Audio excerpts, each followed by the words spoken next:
Although he was quietly earning the respect of everyone. A debut for Seamus Coleman, who's going to be playing at left back.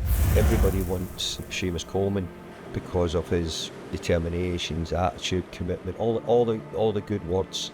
But ultimately, you have to be a good player. Might hit one here. Coleman! Oh, how about that? Oh, what a stunning goal from Seamus Coleman! He epitomises to every young person in this world right now that you have to work to get what you want. An aggressive runner, a determined tackler, a very competitive young man. But Seamus grew and grew and grew, and whatever you asked Seamus to do, he would do it and a bit more. One of the best people I've ever met as a man. Firm challenge by Coleman. It's a great recovery from Coleman. Terrific determination by the Republic of Ireland international. When you get a text off Shay after a game and he's saying how well you did and things like that, you know, it's a proud moment. It's kind of like, oh, I've got the text off Shay, I've done well today. And you see that's the respect he commands, and that's how much of people, and I speak for probably everyone else, how much they appreciate him. And you know, you get a message off the skipper after the game, it's been a good afternoon, and you know, you can sleep well.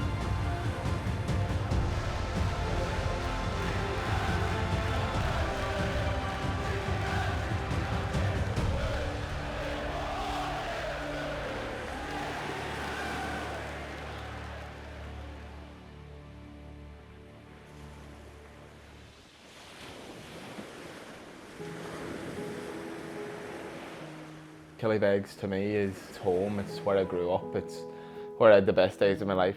Home is associated with my family and then my sport growing up.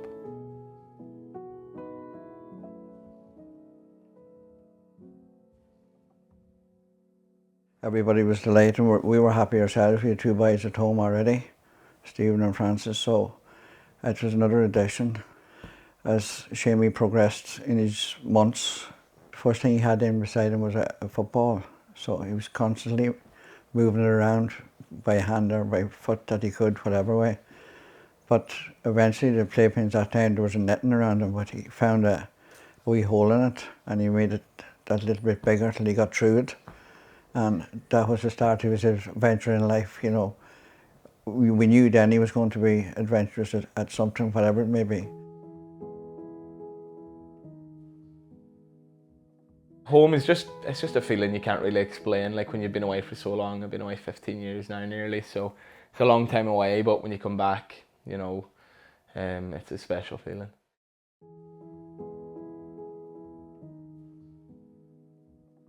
Very fortunate, two unbelievable parents. I know everyone says the same about their own, but been very fortunate, and you lads that'll know me understand how important like manners and respect are for me, like regardless who you are, what you do or where you work. And I thank my parents for that. That's the way I was brought up, and I think my mum and dad passed that down to us very well.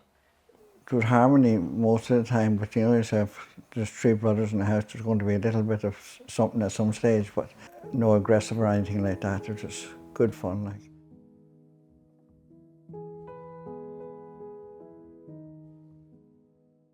Seamus is a heart of gold, as everybody knows. He's very good. He'd do anything for anybody. It didn't matter what it was, if he could help, he would, and still would, you know. That's the type of fella he is. Growing up in St Cummins Hill, this housing estate was, honestly, I couldn't have hoped or wished for a better place to grow up. There was maybe, you know, double figure boys and girls, you know, out and about on a after school every single evening, whether it's playing football, you know, tip the pole, whatever, any game that was going. If Wimbledon's on the telly or playing tennis or whatever, you're just constantly playing sports. So it was a great place to grow up, and you're never kicking a ball on your own. There was always someone out there to be involved with. That was Seamus growing up. It was always, football was always out. He could be out in the green there till maybe 11 o'clock at night, 30 or 40 kids playing football, and that was just the tradition then. Loved growing up here, like I said. So many of my friends lived all around the corner, and some up the hill there, and yeah, listen, we had a great time growing up, and very fortunate. Eating dinners on doorsteps because you don't want to waste any time outside and you want to just get straight outside again, like, and you know, getting called in at what, 8 or 9 o'clock and that's it, and you're in for the night.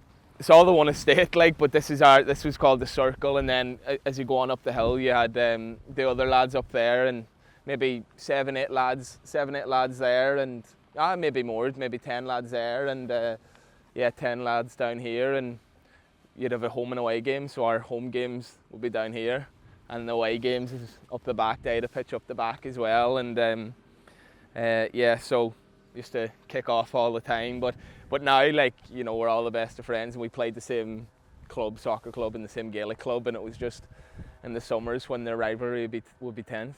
When I think of that, you know, my early days when I broke into Everton, people talk about, you know, the mazy runs, and I used to get off and go past 2 or 3 people, and the same at Blackpool and Sligo and stuff like that. But I fully believe it came from, like, being in here and, you know, playing games where you have to go past 2 or 3 people to score a goal, like. Both sets of fullbacks like to get forward as Coleman shows here. Where on earth did that come from? You know, I see all the walls around the houses and over there, and it just brings back memories of me and Gavin trying to aim for that little box on the wall there and stuff like that. So you're forever honing your skills. Me and Brian McCabe doing keep you up challenges and trying to keep better in it the next day and stuff like that. So very, very fortunate with where I grew up, and it's definitely played a massive part in my game and when I moved to England as well.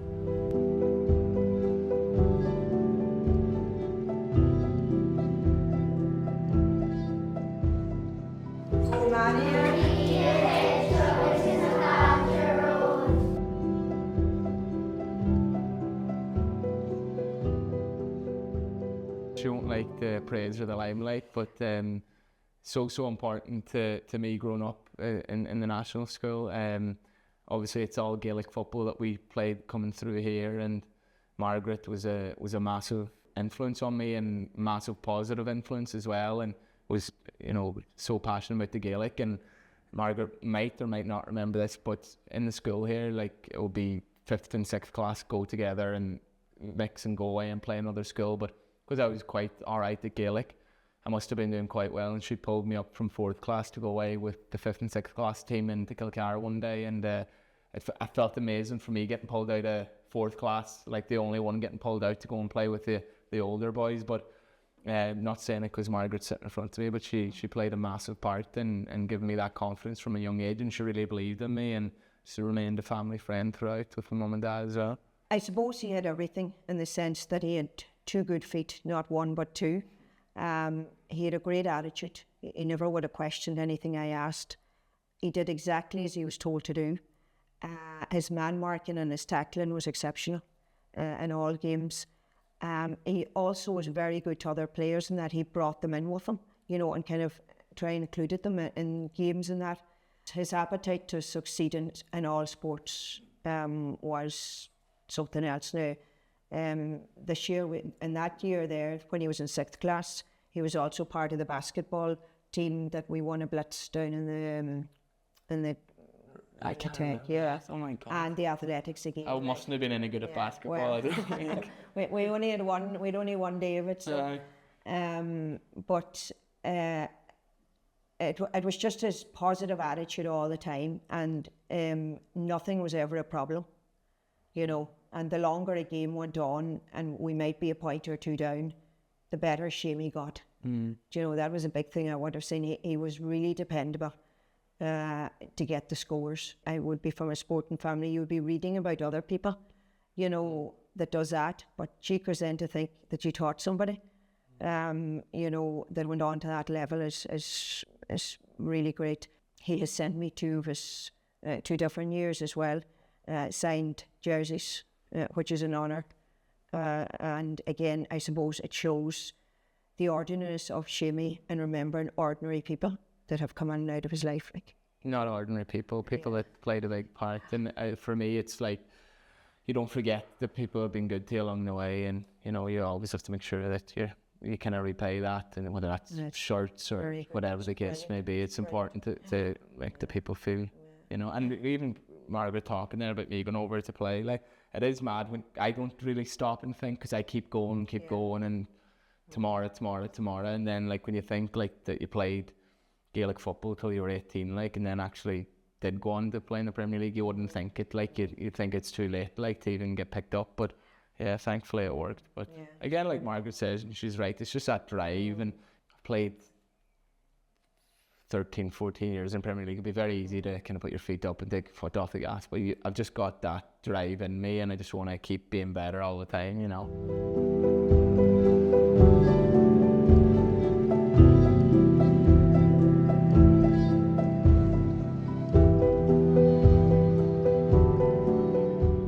Gaelic was probably my first love, and most definitely the sport I was better at, you know. Played it from a very young age. We had some very successful underage teams, a lot of good players from the area. And, you know, I was quite good at it, and I lived and breathed it, and, you know, still played loads of soccer at St Catherine's with some great coaches looking after me.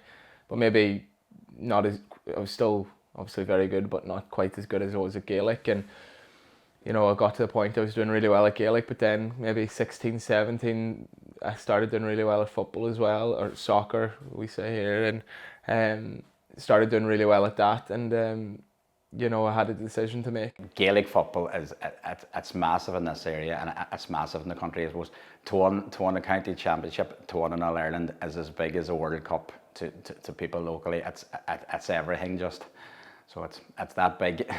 You could see very early that even maybe by the time of 10 or 12, he was very hungry. He was a fella, just like he is today. He was, you know, just giving it all. He was organising players, and you just knew there was something that this lad could develop. And at that time, we were thinking he could be a very good Gaelic footballer, and because he really was very, very competitive.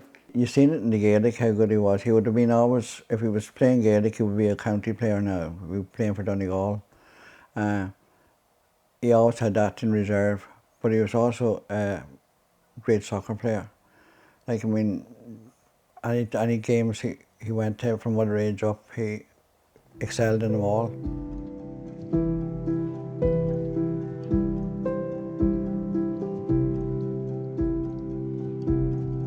I don't know if the kids around here appreciate the fact that we have a man from Killybegs in this wee corner that's like more of a stronghold Gaelic football, with a small club that we are, that's battering away, that he becomes captain of our Irish team and is also captain of the club in the Premiership.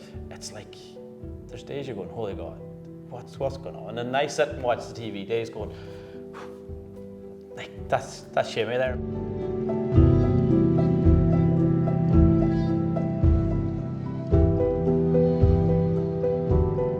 Seamus in St Catherine's was underage coach, 14s, 16s.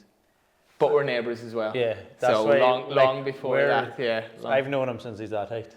I used to, his door's like 2 over from us, and he had a lovely big back garden, and him and his brother used to be playing football in it, and like I'd be over, peeking over, and desperate for the little invite to come in. And even from a young age, even before we come down here, John would be telling me, go get the ball against the wall, left foot, right foot, left foot, right foot, and I was just desperate to get involved with them boys at times. So we've known each other since before this involvement, but then massively. There was a wee blonde head just to pop up, loads of blonde hair, like proper boy blonde. You see the head pop.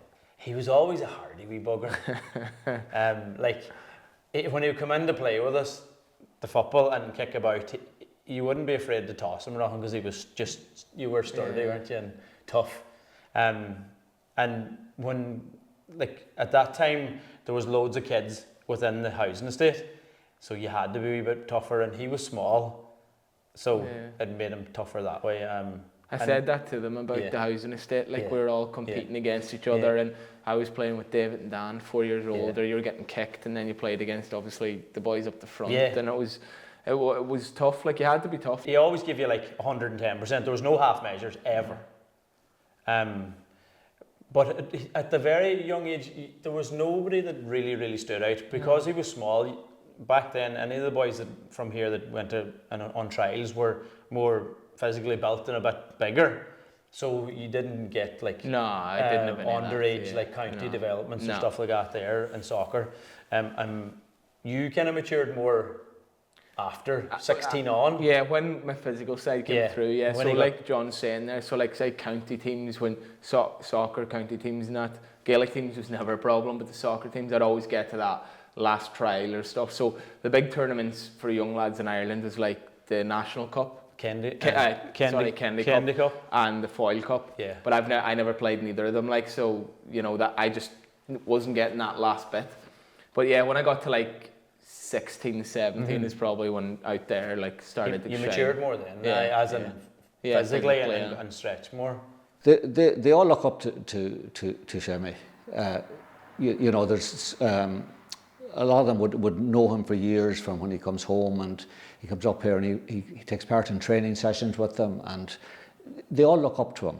And I mean, they've seen what he's achieved across Channel, and you know, and at home too, captain of Ireland. I mean, that is huge, and it's just a pity some more of our younger players that don't have the inspiration and the drive that Seamus Coleman has. He just had that something about him, and he always wanted to do better. He's improved all the time, but it's not only that, it's how he treats everyone else. I've seen Seamus at the airport with kids. I've seen him up in the Aviva with kids, and the way some players will put their head in the air and walk past. Seamus stood and talked to every one of them for hours. He's an incredible person. And Seamus would do anything, and he has helped this club out so much. He's forever doing good deeds. He doesn't advertise it, but we know what he does. He's just a good person. Even nowadays, like with them all grown, they're all grown men and have kids themselves, we still have a great bond between everybody. Yeah. It makes no difference. Like Seamus Premier League and Irish captain, but if you were sitting in here now and all the boys are together, he gets the same abuse as the rest of them, and they'll turn on me or they'll turn on Nicky. So that bond is always there. There's a few people that on Facebook, on social media, and one man in particular lately, because the town has been developed again, is getting a bit of a facelift, said that I think it's time there's a statue goes up in town for our Irish captain, and he's there shaking his head going, no, what are they at? But that's how important it is. The then manager of Sligo Rovers, Sean Connor, a conversation one night down the town with one of the Frankie Moran, who's an executive of the club, about getting a friendly. And what we did was we were going for the league that year, back in 2006. And basically what we did was they wanted to play us on Saturday. We had a big league game on a Sunday. So what we did was we drafted in a few players from other surrounding clubs just to fill up the squad. So we played our strongest team in the first half. Seamus played centre half. He played against the two top scorers in the National League the season before, in Sean Flannery and Rafael Cotero. Seamus marked the two of them out of it, which showed to him and others, you know, we had something. So after that game, the manager came and spoke with us and asked about taking Seamus to Sligo in regards of maybe getting him training full time. At the time, Seamus was playing with Schools International team as well as his local school, and playing here as well. So it was a massive thing for that there. Obviously Finn Harps, the other local club, came in as well, but just for whatever reason Seamus decided he wanted to go to Sligo. He felt more comfortable with it. So that was the kind of first time that happened.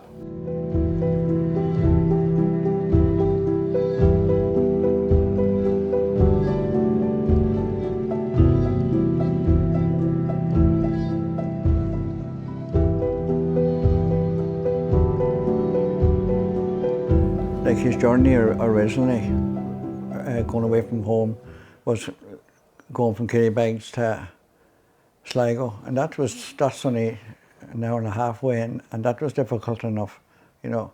And that time, he'd be finished training, he'd come home, maybe every chance he got, and go back again. But that was the start of going away from home.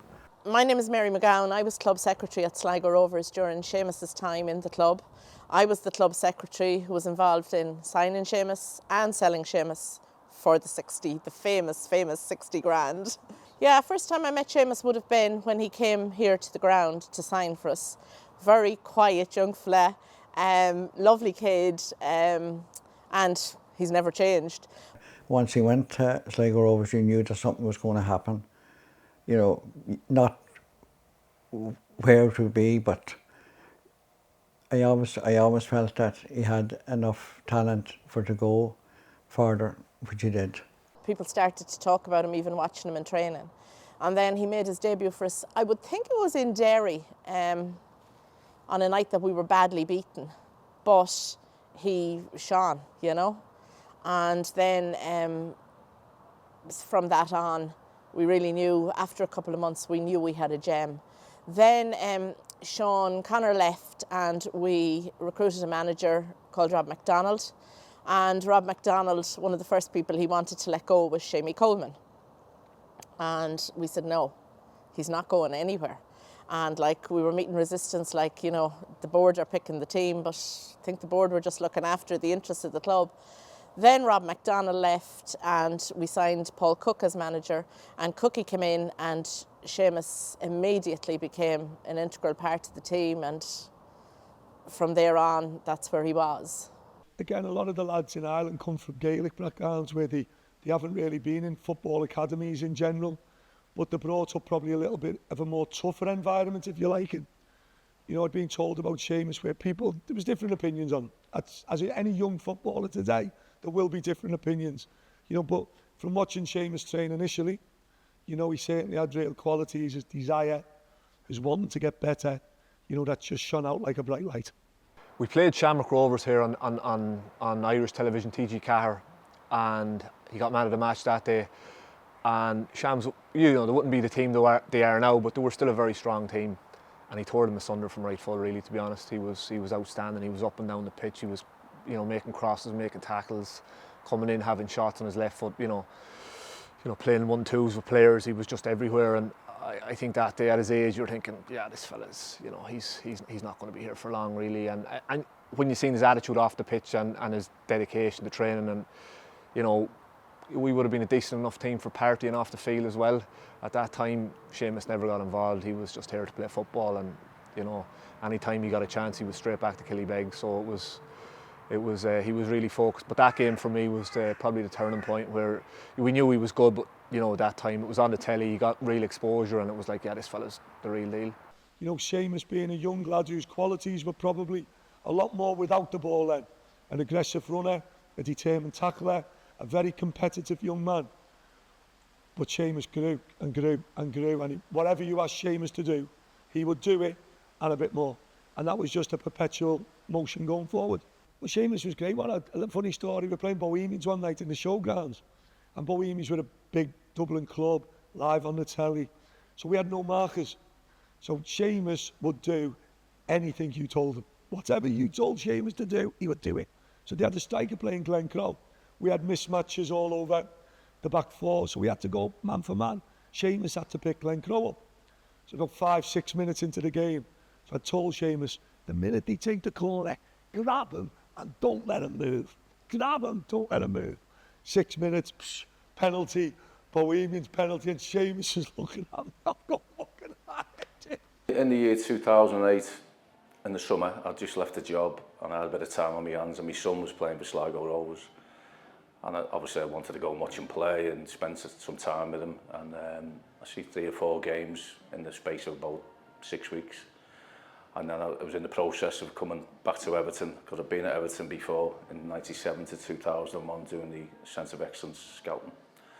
So I come back that year for 208 to Everton, and spoke with the coaching staff about what the requirements were. My job was to try and find or unearth young players between the age of 17 21 between the academy and first team, and see if we could get a couple of young players and develop them to go on to the first team. So after seeing Seamus for 3 or 4 times, I then had the license to go over as a scout representing Everton to watch him. So I went again a couple of times, and the rest is sort of history. He was unbelievable. You know, in that league, obviously the league, the standard wouldn't have been to Everton's standard by no means, but he was just turned 19 and he was raw. Seamus was so raw. He's fast, you know, got stuck in, up and down the line, forward, backwards, great energy, and just looked a really talented prospect to me in my eyes. So what happened next, I spoke with the coaching staff at Everton at the time, and eventually spoke to David Moyes. I told him my feelings on the player, and I was also a good friend of the Sligo manager, Paul Cook, who comes from Merseyside, as you know. And Paul was all praise for him because, you know, it's good for him that he's got a player that maybe can go on to the Premier League. And we all agreed, like, we have to take him. Paul did suggest we could maybe have a look at him for a few days, but I sort of put me cards on the table and said, no, we need to just buy him. You know, don't wait around. Let's get him in and get him signed, and that's what we did. I think Mick had said, I think Seamus went on trial at Birmingham and Celtic possibly. And you know, sometimes when you do that and the clubs don't take them, you're always a bit wary. You think, oh, they must have seen something we've not seen. And quite often for lots of young players who might have been in that situation at different times themselves, you know, if you're not you don't put yourself forward well enough, then, you know, obviously you might never get taken by any club. But Mick seemed to say it was worth getting in. We got him in. You got to remember at that time, Tony Hibbott was still relatively young. You know, Tony Hibbott was the right back, and it wasn't as if we were absolutely desperately in need of a new right back at the time. But we were always looking for good young players. I'll never forget, you know, having a good couple of years at Sligo and actually getting a phone call that Everton wanted me, and I was upstairs in my bedroom and I got a phone call to say, this might have been a Friday, saying, listen, there's been a bid accepted from Everton, you're moving over on Monday. And like any other kid would be absolutely buzzing, but I had to have a moment to myself up in the room, not because I wasn't buzzing. Obviously I wanted to move to England, I wanted to be a footballer, but the initial thought and feeling I had was like, I don't want to move away from home. Like it was like, not that I was gutted about it, but I definitely had a feeling of sadness with the excitement as well. So it was a tough time. Moving away from home was very, very hard for me, and I think because of the type of fella I am, I kind of kept it away from my family, how tough it actually was, you know, over there on my own. And Rachel moved over after 2 or 3 years, and then things started to settle a bit more. But I definitely struggled, and you lads will know I'm not the most social fella in the world, and I had no real interest in hanging out with the reserve team after training and all the rest. So I was literally train, home, apartment, sleep, train, home, and that was my life. Like, and in the end, I think that's the reason I probably had a career, because that was my only focus. Like, I was in England to be a footballer, not in England to go on a night out in Concert Square or whatever the case may be. It was just, I'm over there to do one thing and one thing only. So the tough times actually were probably what helped me as well, because I knew what the sacrifice was for.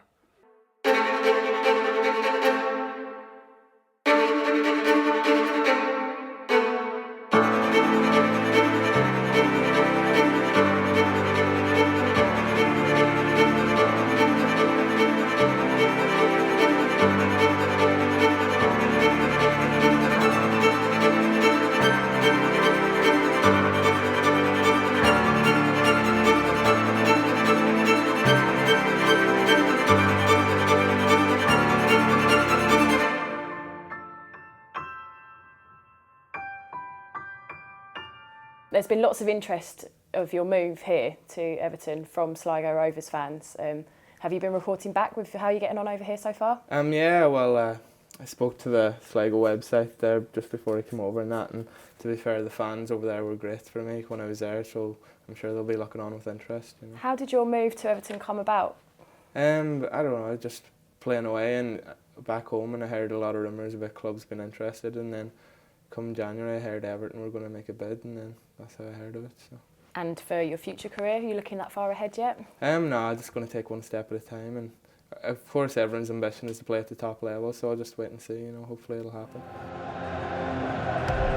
Match day 3 in the Europa League, and the Blues visit one of the most famous stadiums, one of the most famous clubs in European and indeed in world football. It's the Stadium of Light, and it is Benfica. A debut, I can tell you, for Seamus Coleman, who's going to be playing at left back. Dan Gosling, there's Coleman. Dan Gosling drafted into the back four as well.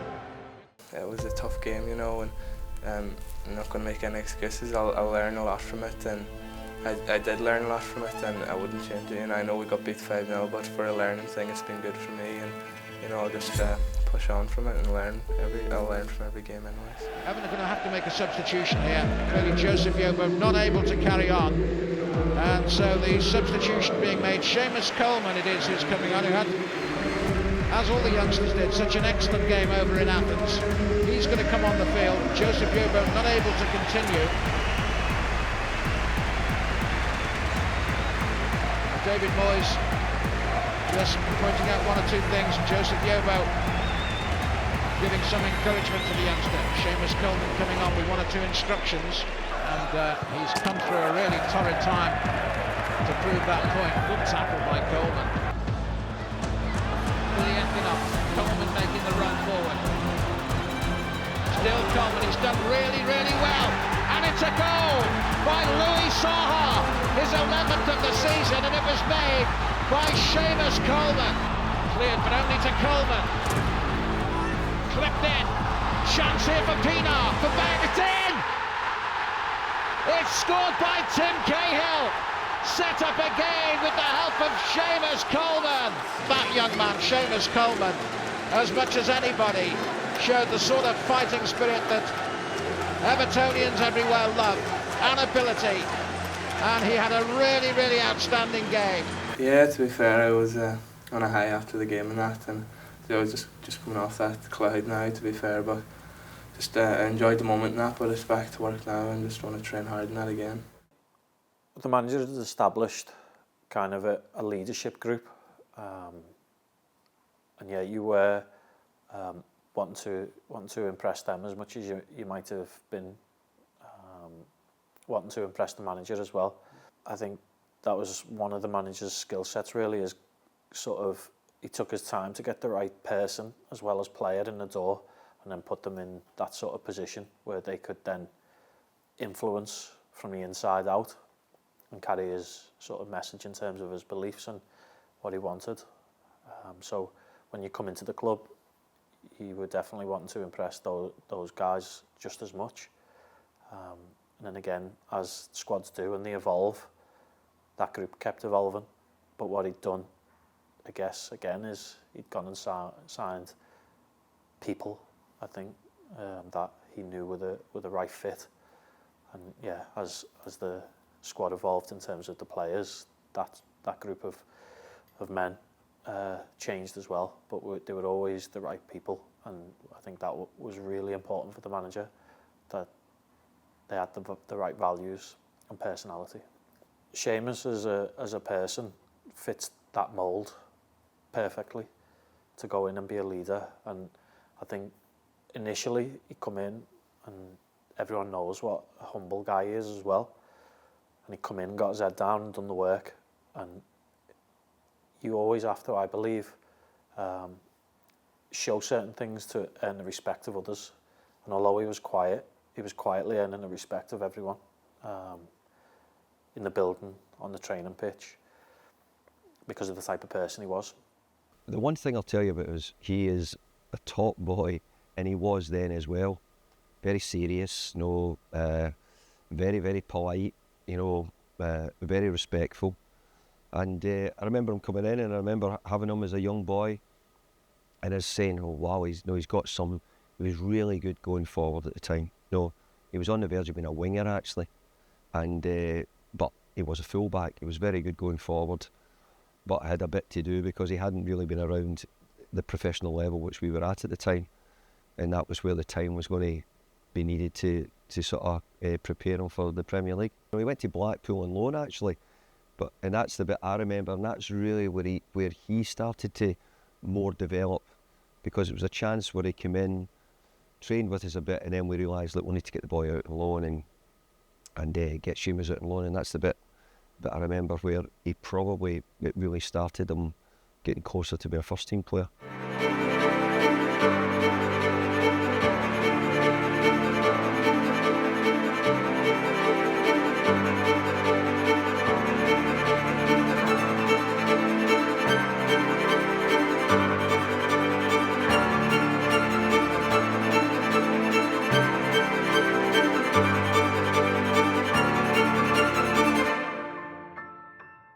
So the first day of training, I knew he was a bit different. He just got, how can I put it? The skill that he's got is not of a fullback. Do you know what I mean? It isn't. His touch, what he wants to do, how he sees the game. It was a progressive, aggressive, progressive type of attitude that I wasn't expecting. For me, I'd signed a senior pro, not a young one. Do you get what I mean? That's how it felt like. And right from the first training session, how professional he was quite shocking. In training, he would pull up the other lads because if he didn't think they were training right. And I had some great pros in that team. And to put him on my training ground, it made a difference. That's how I judge people. What are they like when they don't get what they want? Now, he is the perfect person that you want. He don't give up. He don't blame someone else. He just makes a difference himself. He tries even harder. He gets even more determined, and he makes a difference. If that is chasing someone back to get a tackle in, he does it, you know? He will not have anything but a winning attitude. And some kids, they want to be winners. And they look at what the winners do when they're all flowing and they see these wonderful step overs and all that. But it's about the Phil Fodens of this world who chase back twice as hard as they going forward to make sure they win. Seamus had that in abundance, you know, and I think it was born in him, right? I honestly believe the signing that Everton made back then for him is probably their best ever signing, if I'm being brutally honest. So well done to Moisey. I can't speak highly enough about him, and the pride that he's given me just watching him from afar is, I can't tell you that he epitomizes to every young person in this world right now that you have to work to get what you want. You have to work hard to be the person that you want to be against all odds. No matter what happens, no matter, because you don't have good times. It's about what you do when it ain't going right that matters. And he absolutely epitomizes his own success because his spirit and his skill level and his character shines through all of that. And he is someone I would trust with my wife as well as my life, right? Do you know what I mean? If she touched his leg, he'd go, "What are you doing, Kim? Get out of it. I love Ollie." You know, there ain't many people like that, you know what I'm saying? And if we're in the desert and I got a last little bit of water, I won't worry about him cutting my throat to get it. He would share it with me. And I would share it with him. Do you get what I mean? So what more can I say? I've been flattered to have met him and to have known him. He's shown everybody in the world how you should wear that badge. Do you get what I mean? And I'm sure every Everton fan will understand, because they don't take fools, do they? They don't take them. They love him for how he played, the pride that he played with that. And that's what I'm saying. That's something that you don't normally get. He took that pride with him wherever he went and whoever he played for. But underneath all of that, there was a belief. And there was a drive to be as good as he could possibly be and not accept anything that wasn't good enough. Now that's what you're crying out for. That's what the world needs. I'm quite emotional. No, I feel quite emotional because there ain't been many. Some of them are special, and I treat them all the same. Like my grandkids, they're all the same. I love them in different ways because they're all very different. But he's one of the ones that has got the ultimate, because it's not just the side of it that he's got. He's got the reality of it. And he wouldn't change, and he hasn't changed from the day I first met him to who he is now. So am I surprised at what's happened to him? Absolutely not. I was devastated when we got promoted. I rang Moisey and he went, "Oh no, he's going in my first team, mate." I went to watch him a couple of times there and he was doing great.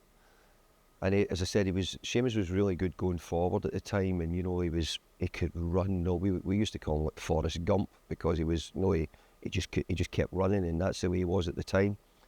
But he had a bit to do on his defensive side and get better how he was going to defend, and that helped him. That was a big part of it, getting out and playing league games, which it is for a lot of young players. And I think when you're coming from Ireland, from the level they're at, coming in, so it was a good move to get him out on loan. And then when he come back, then we had real competition then with him and Tony Hibbett.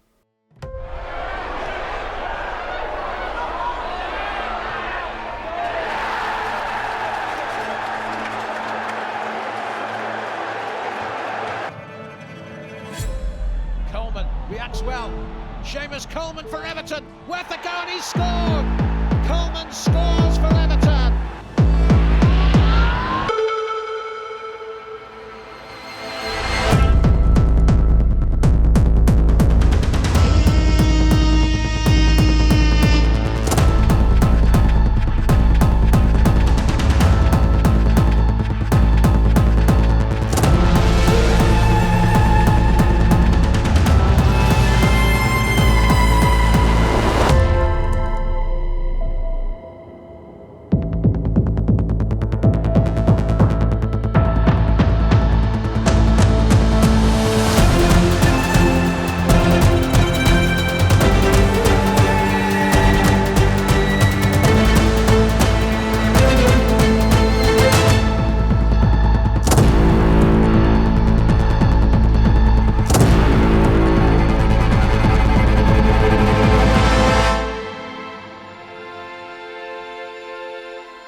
Relationship that I had with Seamus on and off the pitch, I think you are, although you're on opposite sides of the pitch, you are connected. Oftentimes at fullbacks, not always, but in a lot of teams you'll be find that, if one's joining the attack, the other one's maybe sitting below the ball and adding a little bit of security underneath it. So you are naturally sort of connected, although you're playing on opposite sides of the pitch. And then again, off the pitch, there was just always, I think we had similar journeys when we first come to the football club, and like I touched on, I had to sort of get our heads down and do the work. And yeah, we became closer and closer as time went on, as you do when you spend 10 plus years with someone.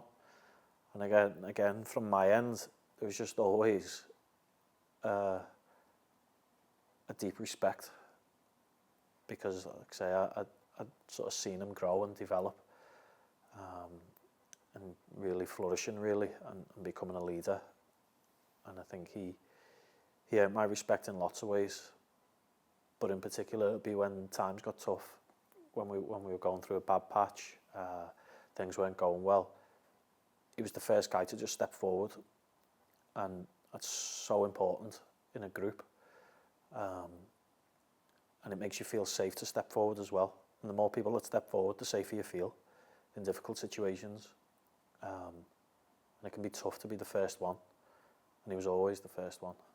I think a big part of why Seamus has been sort of globally accepted by the fan base as well is that they see a person there that's aligned with the values that the fans see as a player who they want to play for their football club. I think Everton, we feel, is quite unique and special in that way, and they want to see certain things. I've always said to any new signing who comes through this door, if you show the right attitude and work hard, you'll get given and afforded every chance by Goodison Park in particular, because they want to see that. They want to see people who are ready to put it all on the line and show the correct attitude and work ethic on the grass when they're out on the pitch. And eventually, of course, you've got to have the right quality to play at the right level. But Evertonians will always give you a chance if you show that you care about the football club. And I think they've seen that in Seamus, and I think they've continued to see that year after year after year. I've never met someone that loves a football club more than he does. And it's not just, it's different when you see it every day and you're involved in it, and you stand beside him walking out onto the pitch. A real captain and someone that really embodies, you talk about embodying the spirit of the club. He is someone that you would look at, and he really does embody that, and I think people should know that. In terms of Shea's influence amongst probably the younger lads in the group, I mean, obviously it'd be better speaking to them, but what I saw was a leader who found a real nice balance between holding them to a standard and a level of accountability on the grass, and wouldn't hold his tongue for a second if he thought they were coming off it and they weren't in the right place. And I think they respected that. And they needed it. And then I think in terms of the balance, what he did is, I think he was great at just having the quiet words with people as well. And I feel like whether it's difficult to hear something in the moment, if it's that you need sort of nudging back into line, I think when you step away, you appreciate someone who's taking the time to try and do that. And again, what I think he was also really good at is when people were having a difficult time, getting around them, showing them a bit of love, kind of sensing what they needed. And I think that was a skill of his, trying to sense, first of all, what individuals might need and going out of his way to give them that, but also what the group needed. There'd definitely be times on the grass where he might just do something because he's felt the feeling of this needs to change, whether that's with his actions and just leading by example in terms of applying himself in the session, or whether it's vocally and sort of letting people know that things need to change quickly to get the most out of the session. He was always in a position where he was so deeply respected by the whole group that if he spoke, they'd listen. A great man, you know. I think a loyal, humble, hard-working person, and I think someone who I've grown to appreciate more the longer I've been here and the longer I've worked with him.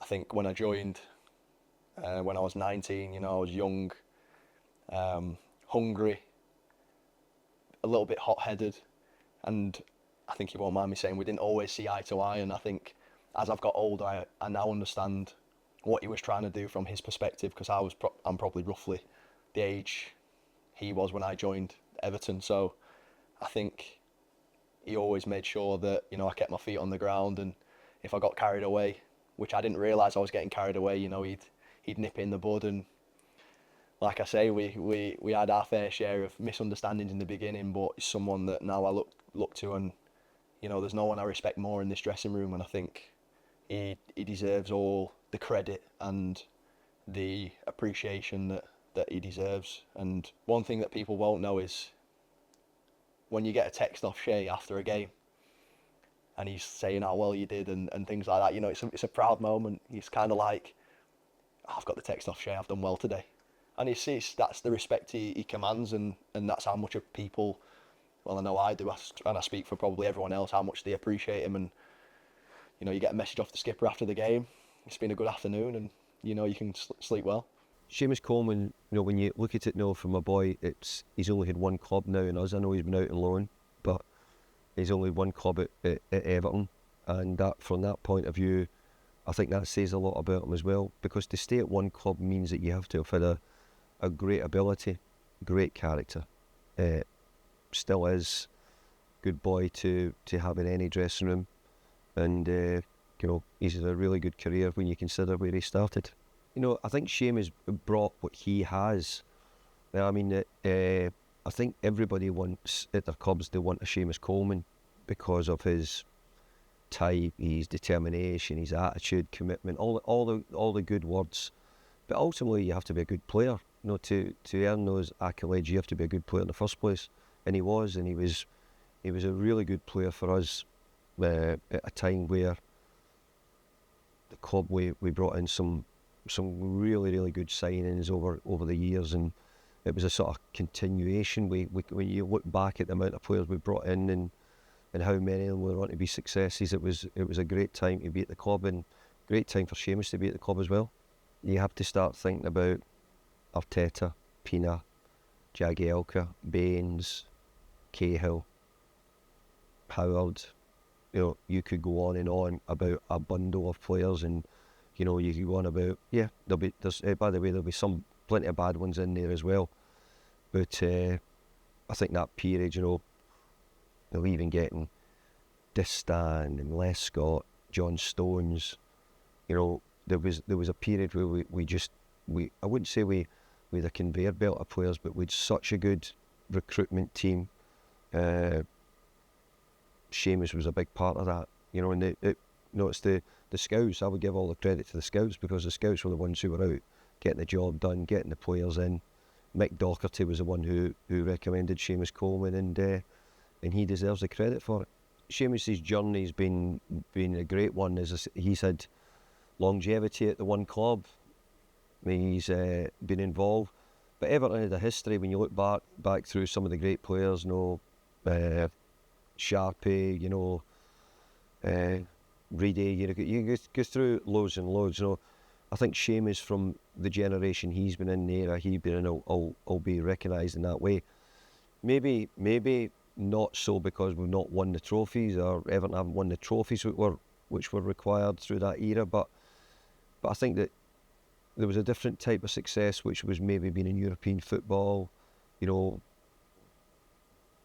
challenging the top teams for long periods, and Seamus was a big part of that. Actually, I will say that Shea has given stability to the club when it's been quite unstable. Behind the scenes, he's been that one person that through all the ups and downs on the pitch and off the pitch, he's been there still leading the troops, kind of thing. And I think it's one of them, probably you don't know what you've got until it's gone. And I hope that Shea, continues to play and keeps getting the best out of himself and keeps going for as long as he possibly can.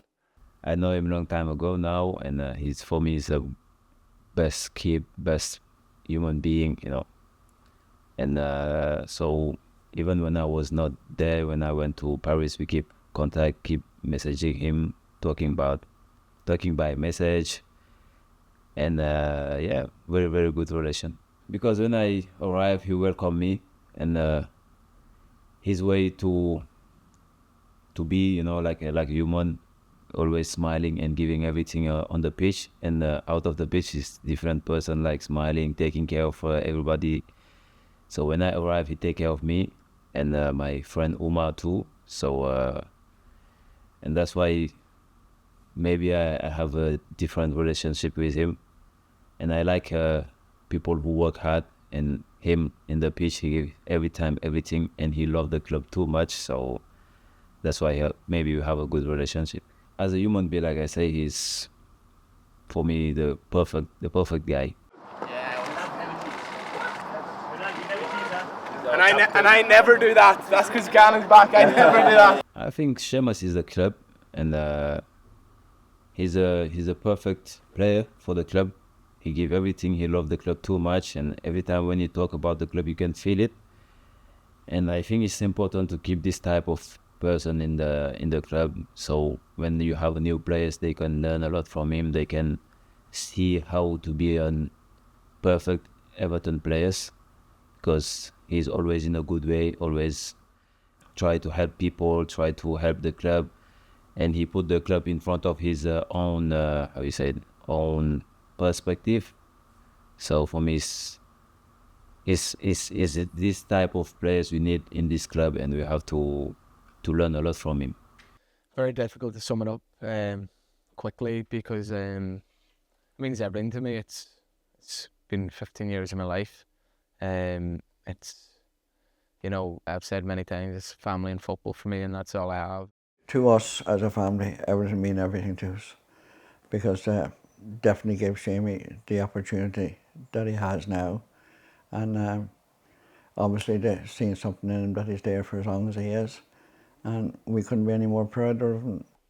It's amazing, but it can be tough as well. Obviously, the last few years you live and breathe it as well, and you don't get away from it. So, it's changed my life, it's changed my family's life. I'm so grateful for this football club, and I'll always, be very fortunate and very grateful that I've played a part in the history of this football club by, playing as many times as I have. And it's an amazing football club, and unless you're inside it on a daily basis, unless you're part of the fans, unless you see the people on the street, you don't or won't ever understand what it really means to the people.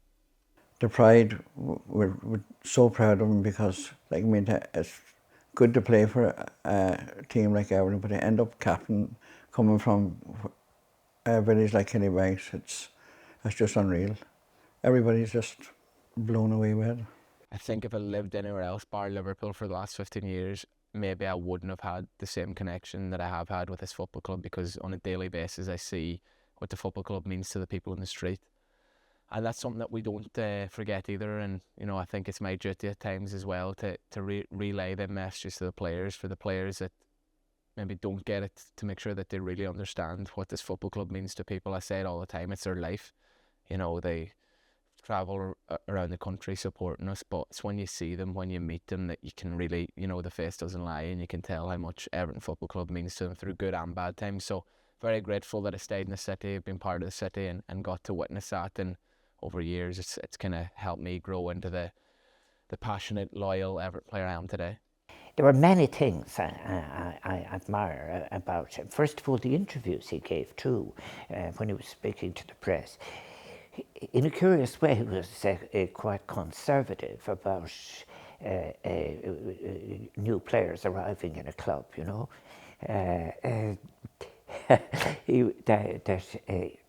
You know, really, I think I really admired that very much too.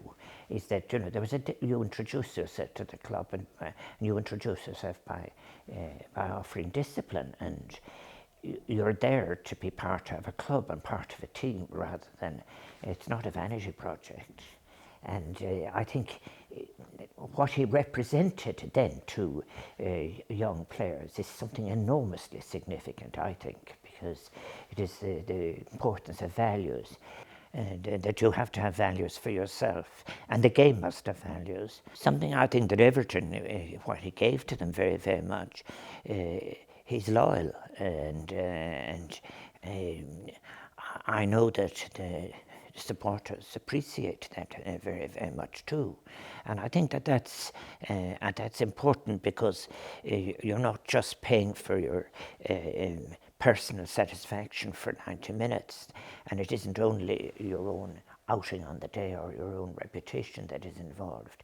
It's about what a collective group called the team. And that's what I think, that's what the real football supporters appreciate. It's a bit of a mad shout there, but Seamus Coleman is my bail. Didn't get many compliments from him, but that sounds like a compliment.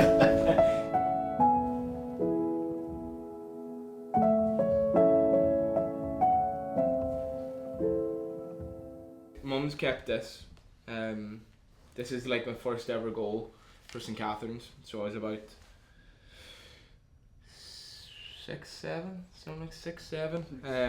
But we used to have this thing where, like, the poor manager at the time, he's not the manager anymore, but Frankie Moran, he had like 11 players, and then he had about 20 subs that would just follow him around the pitch, hoping that he'd turn around and get them on.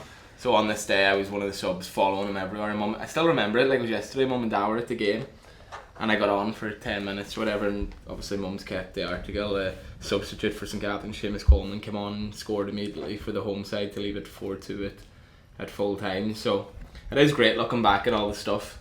This is just like trials that have been, schools, trials, getting picked for the Ireland schoolboys teams and stuff like that.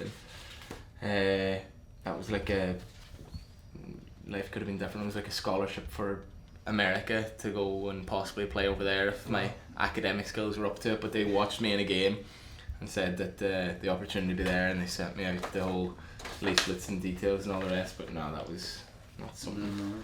That's what you wouldn't fancy me going now, would you? No way. It's gone quick. Yeah. Yeah, it's only like a flash. Yeah.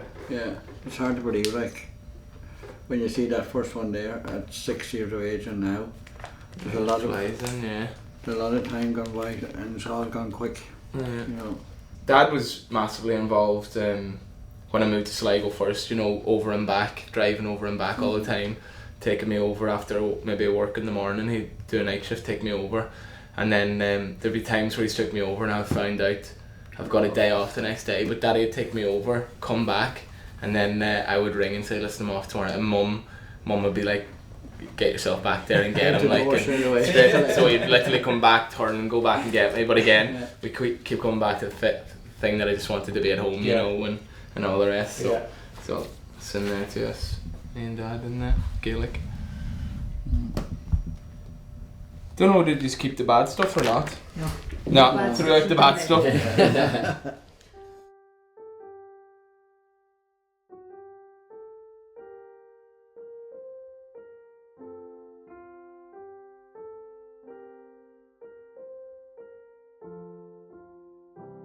This club will never leave me.